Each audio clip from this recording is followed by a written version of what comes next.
All right, so DeepSeek is taking the world by storm right now in AI and even across financial markets and whatnot. It's just everybody's talking about it. So, DeepSeek, what is it? It's essentially a LLM that people are saying performs better than ChatGPT and ChatGPT-O with reasoning. It's faster, it's better, gives better responses.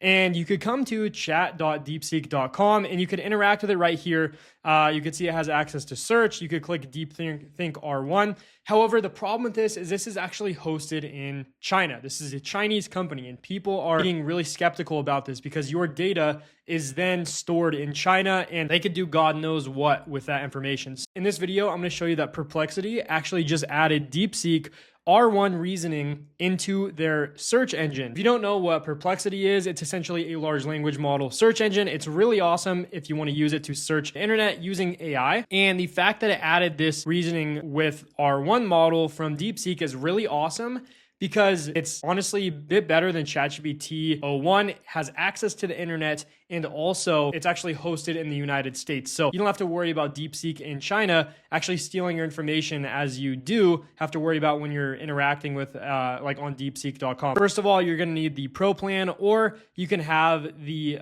just trial, which you get 3 prompts in order to test this out, or you could sign up with pro, which I did for the sake of this video, and you get a free first month and then a $20 per month plan. This will actually save you much more money compared to using ChatGPT, paying for their pro plan, which is actually $200 per month in order to access O1. So this could actually be a good investment for you. So let me come over and just play around with this. So I'm just going to say, is NVIDIA a good stock to buy right now? And I could either just search this normally, I could reason with O1, or I could reason with R1, which is actually DeepSeek's advanced reasoning model. So let me look this up now.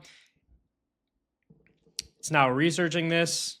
It's pulling these sources as Perplexity does. And this will take some time because it's actually reasoning and thinking through this and will actually give a more comprehensive thought before actually giving us an answer. So you can see it's now reasoning with R1. So it's beginning the analysis. Okay, let's tackle this query. Is NVIDIA a good stock to buy right now?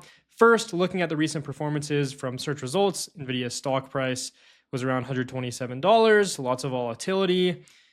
Okay, so it's like searching through multiple results here in order to think like a human through this and not just give out a output really quickly. This is diving really deep into this. This is pretty cool to actually see each of these steps here.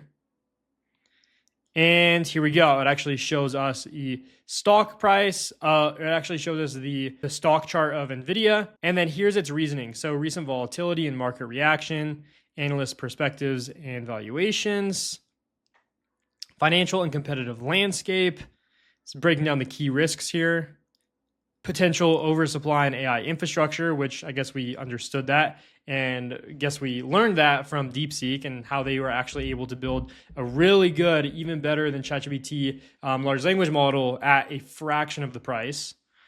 Okay, so here's the verdict. NVIDIA remains a dominant AI hardware player with robust growth, but faces heightened volatility and competitive risks. While the stock appears fairly valued near $130, investors might consider dollar cost averaging during dips. Okay, there we go. So I thought through this. This is great. But guys, I just wanted to show you how you guys could actually now use DeepSeek R1 in Perplexity and not have to worry about this being hosted in China. That was a big issue with using this platform. A lot of people were actually downloading DeepSeek R1 locally onto their devices because they obviously were worried about the privacy concerns. And this is an open source model, so you're able to do that. But this actually gives DeepSeek the ability to search the internet and then reason with the R1 model. So I hope this was valuable to you guys. Let me know in the comments if you end up using this, and make sure to subscribe to this channel. I cover AI for non-techies, so I cover all the new things, all the new tools, and how you could use it in your everyday life. So with that being said, I'll see you guys in the next video.